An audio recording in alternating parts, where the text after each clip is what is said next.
AI अब एक electricity problem भी बन चुकी है। Hi guys, welcome to day 13 of know it before it blows. अभी अभी क्या हुआ है, बड़ी 7 tech companies Google, Microsoft, Meta, amazon, Open AI, xAI और ओरेकल व्हाइट हाउस गए और एक बहुत बड़ा प्रॉमिस किया।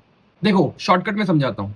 एआई सर्वर्स बहुत ज्यादा इलेक्ट्रिसिटी यूज करते हैं, जिसकी वजह से ना कि सिर्फ कंपनी बल्कि कंपनी के नेबरहुड का भी इलेक्ट्रिसिटी बिल बहुत तेजी से बढ़ जाता है, जिसकी वजह से ग्रिड ओवरलोड और शॉर्ट सर्किटिंग का खतरा बहुत बढ़ जाता है। इसलिए इन 7 टेक कंपनीज ने व्हाइट हाउस में जाकर ये प्रॉमिस करा है कि वो अपने न्यूक्लियर प्लांट्स खुद लगाएंगे, अपने सोलर फार्म्स खुद बनाएंगे, वो भी अपने पैसों से, ताकि नेबरहुड को उनकी वजह से कोई प्रॉब्लम ना आए। पर अब आती है मेन बात, ये सिर्फ एक इलेक्ट्रिसिटी प्रॉमिस नहीं है, ये एक पॉलिटिकल मूव है, गवर्नमेंट को रेगुलेट करने से बचने का तरीका। अब समझो, अगर इनका पूरा सिस्टम इंडिपेंडेंट चला जाएगा, यहाँ तक कि इलेक्ट्रिसिटी प्रोडक्शन भी, तो गवर्नमेंट को रेगुलेट करने की कोई नीड ही नहीं बचेगी। तो ये गवर्नमेंट की नजरों से बच के जितनी चाहे उतनी इलेक्ट्रिसिटी यूज कर सकते हैं, which is a very powerful move. अब एक बात और समझ लो, 2023-24 तक एआई की रेस थी कि कौन बेटर मॉडल्स बनाता है। जेमिनी, चैट जीपीटी, क्लॉड, ये सब इंडीड बेटर मॉडल्स हैं, लेकिन इन बेटर मॉडल्स के एआई सर्वर्स को सरवाइव कराने के लिए अब चाहिए इलेक्ट्रिसिटी।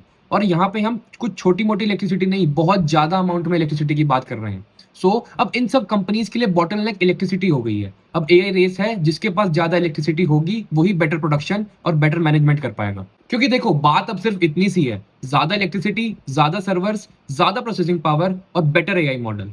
एनर्जी ओनरशिप अब कॉम्पिटिटिव एडवांटेज है। आपको क्या लगता है, ये कंपनीज अपना प्रॉमिस रख पाएंगी या फिर गवर्नमेंट को फिर से बीच में आना पड़ेगा? Now you know it before it blows. Thank you and follow for more.